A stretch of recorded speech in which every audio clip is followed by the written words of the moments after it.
My name is Sharifah Fahana Iman binti Said Nazran Hisham. My metric number is 292853. I would like to present about introduction to Malaysia and the selected country, focusing on socio-cultural perspective. Malaysia is a diverse and vibrant country located in Southeast Asia. It is known for rich cultural heritage, stunning landscape, and unique blend of tradition. The social-cultural fabric in Malaysia is characterized by ethnic diversity, which include Malay, Chinese, Indian, and indigenous communities. We chose Yemen as our selected country. Yemen is located in Arabian Peninsula in the Southwest Asia, has a distinct social cultural landscape shaped by its history, geography, and tribal tradition.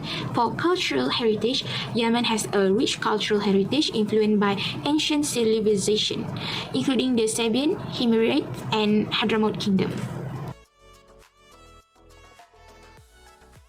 Assalamualaikum, and my name is Nur Syafiqah Zati. My metric number 292199.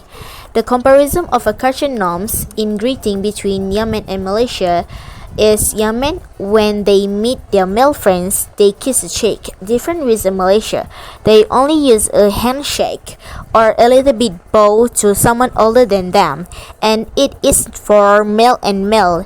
If including Muslim women, there is no physical touch. Then for dress code, clothing style in Yemen vary by region. In hot coastal regions, men wear a lightweight skirt with an embroidered skirt and other head covering. In the cooler highlands, they wear a calf-length skirt called a zana with a jacket. Many men wear a belt with a jambia. Do you know jambia is symbol of pride or masculinity? Many Yemeni women throughout the country wear the traditional Islamic covering when they go out in public, for example, abaya. For Malaysian dress code is very casual, wearing long pants, sandals, flip-flops, and t-shirt is the accepted norm everywhere, but is considered rude when visiting public offices. Wear long slack, closed-toed shoes, and colored shirts. Okay, for dining ethic, majority people in both the country, Malaysia and Yemen, they eat with their hands. But the difference is, in Yemen, they use in the same plate to eat, and in Malaysia, they eat with their own plate. In Yemen, as many other cultures, nonverbal communication play a significant role in conveying message and expressing emotion. First, maintaining eye contact is generally seen as a sign of attentiveness and respect. However, the level of eye contact may vary between genders and in different settings. In more conservative or formal situation, prolonged eye contact with the opposite gender might be considered as inappropriate. Number 2 is facial expression. Facial expression can be expressive and may convey a range of emotion. But in Yemen, smiles might be reserved or subtle in certain situations. And number 3, which is gesture. Hand gesture can be very meaning across cultures. In Yemen, it's advisable to be cautious with gesture and ensure they align with the cultural norms. For instance, pointing with finger may be considered impolite, and it's often more acceptable to gesture with the whole hand like this, not like I'm going this. to present about the historical and contemporary interaction between Yemen and Malaysia. Let's dive into the historical trade in Yemen. Yemen history is intertwined with trade, dating back to the days of the incense roads. The region was the spices and incense attracting merchants and civilization from across the known world. Yemeni merchants were renowned for their maritime powers, facilitating trade that connected the east and west. Next, let's go for the diplomacy through the age. As we delve into Yemen diplomatic history, we see the influence of various empires, such as the Ottomans and the British in the 19th and 20th centuries.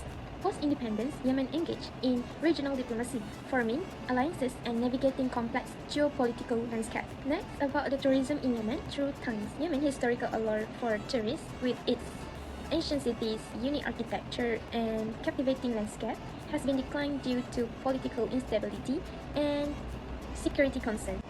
As we continue to engage with this dynamic, let us be mindful of the shared responsibility to contribute to a more stable future for Yemen and its people. Next, I'm delighted to take you to the historical and contemporary interaction that has shaped the vibrant nation of Malaysia.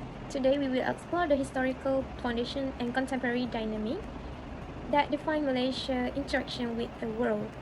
So let's start with historical trade routes. Malaysia historical interaction are deeply intertwined with its strategic location along major trade routes. The Malaysia Peninsula has been a hub for spices and tin trade, attracting traders from China, India, and the Middle East. Next is independence and diplomacy. In 1957, Malaysia gained independence. Since then, the nation has actively engaged in diplomatic relations, becoming a key player in regional organizations such as ASEAN and playing a significant role in international diplomacy. Next is tourism Malaysia. Contemporary interaction also manifests in Malaysia's thriving tourism sector. The country's natural beauty, cultural attraction, and modern infrastructure have made it a popular destination for travelers around the world. The tourism not only contributes significantly to the economy, but also fosters culture exchange. As the nation continues to evolve, it serves as an inspiring example of how a blend of tradition and progress can create a vibrant and My harmonious name is society. Nur Alisabeda binti Ayub and my metric number is 292471. Next, I will present about cultural exchange, influence and cooperation. First, we go to the cultural exchange. For cultural exchange, Yemen and Malaysian students can involve the sharing of ideas and innovation. For example, Yemen and Malaysian students could engage in collaborative projects. Yemen and Malaysian scholars, students and professionals sharing insights and experience may lead to a cross-pollination of ideas and influencing various aspects of societal norms and customs. For cultural influence between Yemen and Malaysia could be a fascinating process and bringing about change in various aspects of both society. So how this exchange might unfold is from language and communications. There could be a linguistic exchange where certain words or phrase from Yemen find their way into Malaysian conversation. For example, the language in Malaysian we learn about Arabic subject in primary and secondary school. So when people keep on practice the Arabic language, it can make easier to them when they meet Yemen students in further to continue studies in university. Lastly, for the cultural cooperation between Yemen and Malaysia is to focusing on collaborating efforts and promote shared values is educational exchange programs. The collaborative efforts in education could include student exchange programs such as joint research project and academic partnership. This will facilitate the exchange of knowledge and ideas between Yemen and Malaysian institutions, promoting cultural understanding and academic. Hi again, it's me Shafika. Next part is the term of intercultural challenge. It's something like moving to a new country for a school can be tough. It's like getting used to a whole new set of rules, from figuring out how to order to understand what the lecture expect. Sometimes it can feel like you're just trying to keep your head above the water and it's really hard to focus on your studies. The good news is there are ways to deal with the culture shock and make sure it doesn't run your study abroad. Talking to other international students, joining clubs, exploring a new city can all help you feel more at home and make the adjustment easier. And remember, everyone goes through culture shock. It's just part of the adventure. Imagine moving to a new country for grad school, trying to ace your exam while learning how to order food, understanding slang, and navigating a whole new school system is tough, especially one with a different religion. That's why it's like for Yemeni students in Malaysia, this study dive into how they navigate being Muslim in new Muslim land. How do Yemeni students show their faith? Do they dress differently, eat different food, or pray in unique ways? How do they want to communicate with a lecturer, classmate in the class? Talking to teachers and classmates can be tough when you are new to a country. It's all about understanding the language, not just the word themselves, but also how do people speak. Imagine trying to follow a lecture when you don't know all the slang, and it can be tough. And it's not just speaking, writing, and reading in English can be tricky too. Sometimes, even if you understand the word on paper, it's hard to put them together into sentences that make sense. So it's not just about knowing English, it's about mastering this whole new way of using it. That's why language barrier are such a big challenge for international students. Next part is strategy for effective intercultural communication. They have strategy for effective between Yemen and Malaysia, but these strategies involve understanding and respecting the nuances of the culture. Firstly, the strategy for effective intercultural communication between Yemen and Malaysia is building trust and relationship.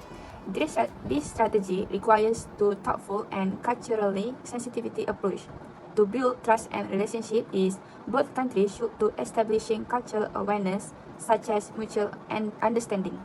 This is encourage cultural awareness program that help individuals from both countries to understand each other's custom, tradition, and values. Language proficiency also plays crucial role in the strategy for effective intercultural communication between Yemen and Malaysia. This strategy can enhance mutual understanding by language exchange programs such as bilateral initiative.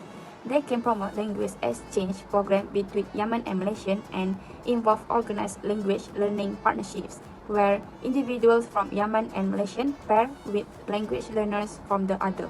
Besides, to intercultural communication is accessible language courses. They can make a language courses readily available for individuals from Yemen and Malaysia. Last but not least, flexibility and adaptability is the key of intercultural communication. We must be open to learning from other communication styles and adjusting approach contributes to be a more harmony and effective intercultural between Yemen and Malaysia.